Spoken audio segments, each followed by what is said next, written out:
আজকে অ্যানিমেশন সিনেমার পিলস অ্যাডভেঞ্চারের গল্প শোনাব, যেখানে ছোট একটা মেয়ে তার সাহসিকতা ও বুদ্ধি দিয়ে পুরো একটা রাজ্য বাঁচিয়েছিল। তো চলুন সুন্দর সিনেমার গল্পটি শুরু করা যাক। গল্পের একদম শুরুতেই আমরা দেখতে পাই দুইটা বেজি রাজপ্রাসাদ থেকে সবার চোখ ফাঁকি দিয়ে কয়েকটা হটডগ চুরি করে পালিয়ে যাচ্ছে। আর তখন ওখানে খাবার দেখে ছোট্ট আরেকটা বেজির বাচ্চা তাদের পেছনে পেছনে যেতে শুরু করে। আসলে এই ছোট্ট বাচ্চাটির অনেক ক্ষুধা পেয়েছিল, কিন্তু কোনো মতেই সে তাদেরকে ধরতে পারছিল না। যখনই বেচারা ধরতে যাবে ঠিক তখনই সে নিচে পড়ে যায়। এরপর ছোট্ট বেজিটি দেখে যে অন্য বেজি দুটি খাবার নিয়ে রাজার বিশাল বড় একটা মূর্তির উপরে চলে যাচ্ছে। সে তখন নিরুপায় হয়ে অনেক কষ্ট করে ওই মূর্তির একদম উপরে উঠে আসে। আর ঠিক ওখানেই ছোট একটা মেয়ের সাথে তার দেখা হয়ে যায়। মেয়েটির নাম হলো পিল। পিলের বাবা মা কেউ বেঁচে নেই। পিল ওই ছোট বেজিটাকে দেখেই বলতে থাকে, তোমার অনেক ক্ষুধা পেয়েছে তাই না? আচ্ছা ঠিক আছে, এই খাবার আমরা সবাই মিলে ভাগ করে খাবো। আসলে এই বেজিগুলো পিলের খুবই ভালো বন্ধু ছিল। পিল তখন ওই ছোট্ট বেজিটাকে হাতের উপর নিয়ে বলতে থাকে, আজকে থেকে তুমি আমার দলে যোগ দিতে পারো। ওই যে নিচে যে ছেলেটাকে লড়াই করতে দেখছ, ও হচ্ছে প্রিন্স রোল্যান্ড। কিছুদিনের মধ্যেই ও এই রাজ্যের রাজা হবে। রাজা মারা যাওয়ার পরে এখন এই রাজ্য দেখাশোনা করে তার সেনাপতি। এভাবে পিল তার পোষা বেজিগুলোর সাথে কথা বলছিল। তারপর সে তাদেরকে সঙ্গে নিয়েও ওই রাজ্যের এক বিল্ডিং থেকে আরেক বিল্ডিংয়ের উপর লাফিয়ে লাফিয়ে মজা করছিল। ওখান থেকে তারা রাজ্যের সবচেয়ে বড় ঘণ্টার ওখানে চলে আসে। পিল বেজিগুলোকে বলতে থাকে, ওই যে নিচে যে বৃদ্ধ মানুষটাকে গর্ত খুঁড়তে দেখছ, ওনার নাম হলো ক্রুবার। উনি এই রাজপ্রাসাদের অনেক ভালো একজন গার্ড। উনি সবসময় মনে করে আমার কাছে কোনো ম্যাজিক্যাল পাওয়ার রয়েছে। ক্রুবার তখন ওখানে গর্ত খুঁড়ছিল। পিল তার বেজিগুলোকে নিয়ে খুব চালাকি করে ওখান থেকে খাবার চুরি করে নেয়। যখন সে পিলকে ধরতে আসে ঠিক তখনই বেচারা তার নিজের খোঁড়া গর্তের ভেতরে পড়ে যায়। আসলে সে পিলকে ধরার জন্য ওখানে ফাঁদ পেতেছিল, কিন্তু তারা তাকে বোকা বানিয়ে ওখান থেকে চলে যায়। সে ওই খাবারগুলো সমস্ত বেজিদেরকে ভাগ করে দেয়। একটু পরে সে দেখতে পায় ওখানে কয়েকটা ছেলেমেয়ে খেলা করছে, কিন্তু কোনো ছেলেমেয়ের বাবা মা পিলের সাথে তাদেরকে খেলতে দেয় না। সবাই পিলকে খারাপ আত্মা মনে করে। বেচারি পিলের আসলে খেলার সাথী বলতে কেউই নেই। তখন সে বেজিগুলোকে নিয়ে মন খারাপ করে ওখান থেকে চলে যায়। রাতের বেলায় বিশাল বড় একটা টাওয়ারের উপরে সে তার বন্ধুদেরকে নিয়ে একটা ছবি এঁকে মন খারাপ করে বসেছিল, কেননা তার সাথে খেলার জন্য কেউই নেই। যাই হোক, আজকে ওই রাজ্যের রাজকুমারের ২০তম জন্মদিন, আর তাছাড়াও আজকেই রাজকুমার এই রাজ্যের রাজা হবে। তাই রাজ্যের মানুষরা রাজপুত্রের জন্য নানা ধরনের উপহার নিয়ে এসেছে। পিলও তখন ওখানে ছদ্মবেশে এসেছিল, আর ক্রুবার সেটা একদমই টের পায় না।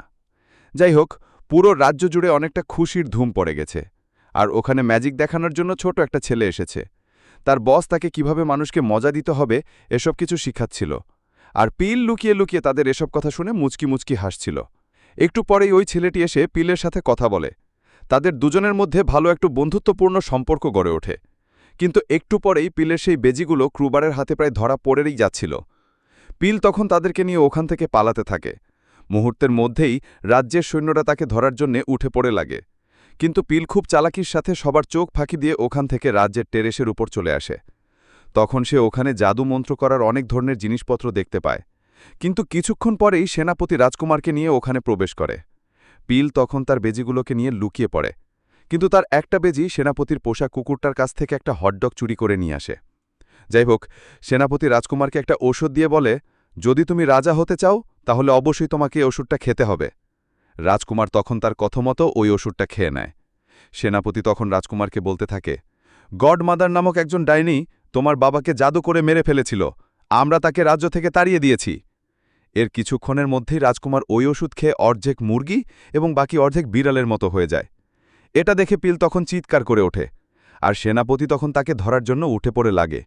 অল্প সময়ের মধ্যে পিলকে খুঁজতে খুঁজতে ওখানে ক্রুবার চড়ে আসে। সে রাজকুমারকে এভাবে দেখে বেশ অবাক হয়ে যায়। সে মনে করে হয়তো পিল তার জাদু দিয়ে এই কাজ করেছে। সেনাপতি তখন বুদ্ধি করে পিলের ঘাড়ে এই দোষ চাপিয়ে দেয়। তারা তখন পিলকে ধরার জন্য উঠে পড়ে লাগে। তবে পিল কোনো মতে তাদের চোখ ফাঁকি দিয়ে তার নিজের জীবন নিয়ে বেঁচে আসে। সে রাজকুমারকে একটা জায়গায় নিয়ে বলতে থাকে, এখন তোমার যে অবস্থা হয়েছে তোমাকে কেউ চিনতে পারবে না। শুধু আমিই জানি তুমি হচ্ছ রাজকুমার, তাই আমি ছাড়া তোমাকে সাহায্য করার মতো আর কেউই নাই। তবে আমি তোমাকে একটা শর্তে সাহায্য করতে পারি। যদি তুমি বলে দাও তোমার রাজদরবারে কোথায় গুপ্তধন লুকিয়ে রয়েছে, তাহলে আমি তোমাকে সাহায্য করব। কিন্তু রাজকুমার তার এই কথায় একদম রাজি হয় না। সে তখন তার আন্টির কাছে যায়, কিন্তু তার আন্টি তো তাকে চেনে না। তার আন্টি তাকে একটা লাথি দিয়ে ওখান থেকে অনেক দূরে পাঠিয়ে দেয়। সে তখন নিরুপায় হয়ে পিলের কাছে সাহায্য চায়। পিল তখন প্রিন্সেসের ছদ্মবেশ ধরে ওখান থেকে তাকে নিয়ে পালাতে চায়, কিন্তু এত এত মানুষের ভিতর থেকে রাজকুমারকে নিয়ে পালিয়ে আসাও আসলে অনেক বেশি কঠিন ব্যাপার ছিল। ঠিক তখনই ক্রুবারের সাথে তাদের দেখা হয়ে যায়। পিল ক্রুবারকে বলে, আমি হচ্ছি অন্য রাজ্যের প্রিন্সেস। সে তখন আর পিলকে চিনতে পারে না। যাই হোক, সবার চোখ ফাঁকি দিয়ে পিল ওখান থেকে কোনো মতে রাজকুমারকে নিয়ে নিচে পালিয়ে আসে। আর তখনই তার সাথে সেই ম্যাজিক দেখানো পিচ্চি ছেলেটার সাথে দেখা হয়ে যায়। সে তখন ছেলেটিকে সবকিছু খুলে বলে। এরপর তারা দুইজন মিলে রাজকুমারকে ঠিক করার জন্য অভিশপ্ত জঙ্গলের দিকে যাওয়ার জন্য স্থির করে। পিল চাচ্ছিল তাদের সাথে যেন ক্রুবারও যায়, কিন্তু ক্রুবার আসলে অভিশপ্ত জঙ্গলে যেতে অনেক বেশি ভয় পাচ্ছিল। তাছাড়াও সে পিলকে চিনতে পারেনি। পিল তখন অনেক অনুরোধ করে তাকে পৌঁছে দেওয়ার জন্যে। উপস্থিত সমস্ত মানুষরা তখন পিলকে প্রিন্সেস মনে করতে থাকে। ক্রুবার তখন তাকে ঘোড়ার পিঠে চড়িয়ে আস্তে আস্তে জঙ্গলের দিকে আগাতে থাকে। অনেকটা পথ পাড়ি দিয়ে তারা একটা জায়গায় আশ্রয় নেয়। ক্রুবার পিলের জন্য তখন অনেক অনেক মজার খাবার রান্না করে দেয়, আর পিচ্চি ছেলেটি তখন তাকে বাঁশি বাজিয়ে শোনায়। রাতের বেলায় খাবার খেয়ে তারা ওখানে সবাই মিলে ঘুমিয়ে পড়ে। কিন্তু অন্যদিকে সেনাপতি চলে যায় ডাকাত দলের কাছে পিলদেরকে খুঁজে বের করে হত্যা করার জন্যে। সে টাকার বিনিময়ে ডাকাতদের সাথে চুক্তি করে ফেলে। পরদিন সকালবেলা তারা তিনজন মিলে আবার তাদের যাত্রা শুরু করে। অনেকটা পথ পাড়ি দিয়ে তারা একটা গভীর জঙ্গলের ভিতর প্রবেশ করে, কিন্তু আসলে কেউ তারা ওখানকার গডমাদারের বাড়ি চেনে না। সেজন্য তারা দিকে তিনজন ভাগ হয়ে সামনের দিকে আগাতে শুরু করে। তবে কিছুক্ষণ পরেই পিল ওখানে পায়ের ছাপ দেখতে পায়, আর একটু পরেই ওখানে সেই জাদুকরী গডমাদার চলে আসে। পিল তখন বলে, আপনি আমাদের রাজকুমারকে ঠিক করে দিন, কিন্তু গডমাদার তখন তাদেরকে সাহায্য না করে রেগে ওখান থেকে চলে যায়। পিল তখন তার পেছনে পেছনে দৌড়াতে থাকে। অনেকটা পথ পাড়ি দিয়ে সে সেই গডমাদারের ওখানে চলে যায়। তখন গডমাদার বলে, আমি আসলে রাজাকে বিষপান করাইনি, বরং ওই সেনাপতি এই কাজ করে আমাকে ফাঁসিয়ে দিয়েছিল। পিল তখন বলে, আমি জানি আপনি ভালো একজন মানুষ, তবে প্লিজ আপনি আমাদের রাজকুমারকে সাহায্য করুন, কেননা একমাত্র আপনিই তাকে আগের মতো করে তুলতে পারবেন। অনেক রিকোয়েস্ট করলে গডমাদার তখন তাকে সাহায্য করতে রাজি হয়ে যায়। সে পিলকে বলে, রাজকুমারকে ভালো করতে হলে অবশ্যই এর অ্যান্টিডট প্রয়োজন হবে, যেটা আমার কাছে নেই। তুমি যদি ইউনিকর্নের বিষটা এনে দিতে পারো তাহলে আমরা রাজকুমারকে ভালো করে তুলতে পারব। তবে এ কাজ করা খুবই কঠিন, তুমি কিন্তু ইউনিকর্নের বিষটা আনতে গেলে মারাও যেতে পারো। কিন্তু পিল বলে, আমি অ্যান্টিডট নিয়ে এখানে আবার ফিরে আসব। এই বলে সে ওখান থেকে যাত্রা শুরু করে। অন্যদিকে সেনাপতি তার কুকুরকে দিয়ে রাস্তা চিনে বিশাল বাহিনী নিয়ে সামনের দিকে আগাতে থাকে। পিল সবাইকে নিয়ে অনেকটা পথ পাড়ি দিয়ে সেই দুর্গম জায়গায় চলে আসে। তখন ওখানে তাদের সাথে একজন রাখাল বালকের দেখা হয়ে যায়। পিল তখন ওই রাখাল বালককে বলে, আমরা এখানে ইউনিকর্নের বিষ্ঠা নিতে এসেছি, তুমি কি আমাদেরকে সাহায্য করবে? এই কথা শুনেই ওই রাখাল বালক বিশাল বড় একটা ইউনিকর্নে পরিণত হয়। সে তাদেরকে ধরার জন্য তাড়া করতে থাকে। তারা সবাই তাদের জীবন নিয়ে এদিক সেদিক দৌড়াতে থাকে। ওই ইউনিকর্নটি প্রায় পিলকে মেরে ফেলছিল। ক্রুবার তখন সাহসিকতার সাথে তার হাত থেকে পিলকে বাঁচিয়ে নেয়। এরপর তারা সেই অ্যান্টিডট নিয়ে গডমাদারের ওখানে চলে আসে। গডমাদার তখন সেটা দিয়ে অ্যান্টিডট তৈরি করে রাজকুমারকে খাইয়ে দেয়, আর কিছুক্ষণের মধ্যেই রাজকুমার আবার স্বাভাবিক মানুষের মতো হয়ে যায়। বেচারার পরনে আসলে কোনো জামাকাপড় ছিল না, এটা দেখে সে তখন লজ্জা পেয়ে যায়। যাই হোক, যখন রাজকুমার একদম ঠিকঠাক হয়ে যায়, ক্রুবার পিলকে অনেক অনেক ধন্যবাদ দিতে থাকে। তখন পিল বলে, আমি তোমাকে একটা মিথ্যে কথা বলেছি, আমি আসলে কোনো রাজকুমারী নই, তুমি যাকে সবসময় ধরার জন্য উঠে পড়ে লাগতে আমি সেই মেয়েটি। ক্রুবার তখন এটা শুনে রাগ করে ওখান থেকে চলে যায়। সে বাইরে এলেই দেখতে পায় যে সেনাপতি ডাকাত দলসহ তাদের সমস্ত সৈন্য নিয়ে ওখানে চলে এসেছে।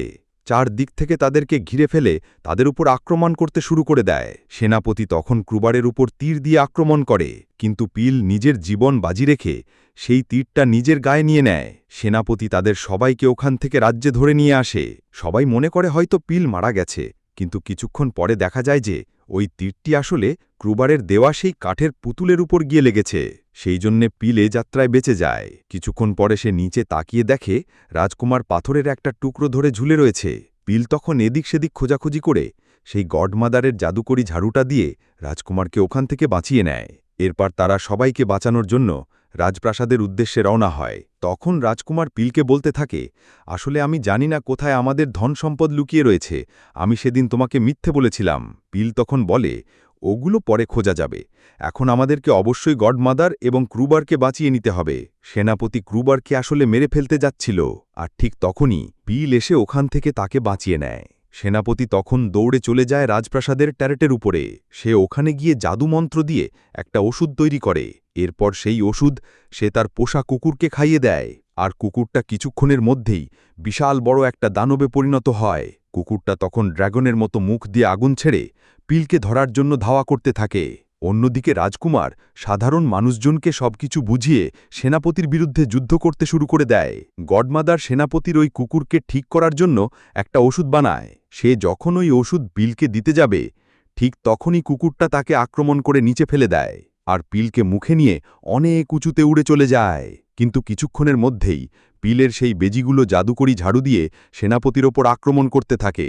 পিল কোনোমতে ওখান থেকে নিজেকে বাঁচিয়ে এনে গডমাদারের সেই ওষুধটা নিয়ে ক্রুবারের কাছে যায়, কিন্তু তখনই ওটা হাত থেকে পড়ে ভেঙে যায়। তারা আসলে কোনোভাবেই সেনাপতির সাথে পেরে উঠছিল না। ঠিক তখনই ওখানে পিল একটা বাক্স খুঁজে পায়। সে ওটা পেলে দিয়ে সেনাপতিকে বলে, এই বাক্সর ভিতরে গুপ্তধন লুকিয়ে আছে। সেনাপতি তখন গুপ্তধনের লোভে ওই বাক্স খুঁজে আনার জন্য নিচে যেতে শুরু করে। এই সুযোগে পিল একটা হাড্ডির ভিতর সেই ওষুধগুলো মাখিয়ে প্রাসাদের একদম উপরে চলে আসে। সেনাপতি বুঝে যায় আসলে ওই বাক্সের ভিতরে কোনো ধরনের গুপ্তধন নেই। তখন সে রাগ করে তাদেরকে মারতে আসলে পিল ওই হাড্ডিটা সেনাপতির কুকুরের দিকে ছুঁড়ে মারে, আর তখনই কুকুরটা হাড্ডিটা খেলে মুহূর্তের মধ্যে বড় প্রাণী থেকে আগের কুকুরের মধ্যে পরিণত হয়। সেনাপতি ওখানে পড়ে যায়, কিন্তু রাজার মূর্তিটা তখন ভেঙে যাচ্ছিল। ক্রুবার তাদেরকে একটা কামানের ভিতর ভরে দিয়ে সবাইকে বাঁচিয়ে নিজেই একদম নিজে পড়ে যায়। সেনাপতি তখন নিজের জীবন নিয়ে ওখান থেকে ভয় পালিয়ে যায়, কিন্তু মুহূর্তের মধ্যেই বিশাল বড় মূর্তিটি ভেঙে একদম টুকরো টুকরো হয়ে যায়। তারা তখন ওই কামানের ভিতর থেকে কোনো রকম বের হয়ে আসে, কিন্তু পিল ক্রুবারকে চারদিকে খুঁজতে শুরু করে। অনেক খোঁজাখুঁজির পর সে ক্রুবারকে খুঁজে পায়। এরপর সে ক্রুবারের লাশ ধরে কান্না করতে থাকে, কিন্তু কিছুক্ষণ পরেই ক্রুবারের জ্ঞান ফিরে আসে।